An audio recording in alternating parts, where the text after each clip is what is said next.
Hey everyone, it's Matt from Medicus Caps, and I wanted to talk through the TOWA bobbin case tension gauge. This can actually also double up as a top thread tension gauge, and I'm just going to give you my kind of thoughts or like how I'm using it. I've seen a lot of other tutorial videos give a kind of a basic overview, and I find that when I was looking for this bobbin case tension guides, I was looking for like a perfect number, but I'll show you how I use it. Basically, there's no perfect number. There's just always best to kind of do your own tension tests. Essentially, I've got the bobbin case. I think it's the L version. I've got a Brother PR 670E. So what you do is just press and hold to get it on. Loop it round. You do the first one. You go all the way to this top one, down, and then this little silver thing is what's going to be measuring the kind of tension.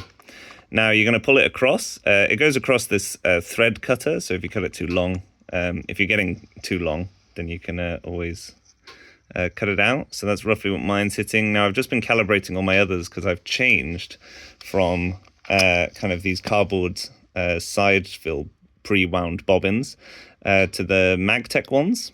And I find that the tensions needs to be a little harder on them to get them to really pull tight. So this one is obviously going to vary differently. So I'm just going to keep this how it is.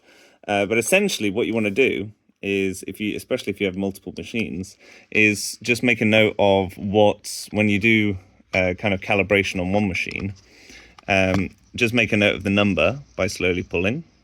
So let's say it's anything between 28 and 30. And then you can always just use the top bit here just to cut off the excess thread. And then you can just move on. This can be useful if you have lots of cases that you want to kind of preset.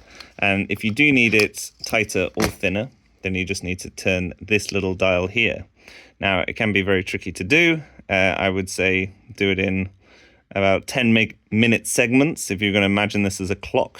So a very small amount will make a fairly big difference. Also make sure you try and clean inside, especially if you're using a lot of it. So that's a rough guide to how to do the tension bobbin case, and I will then do one on the top thread next.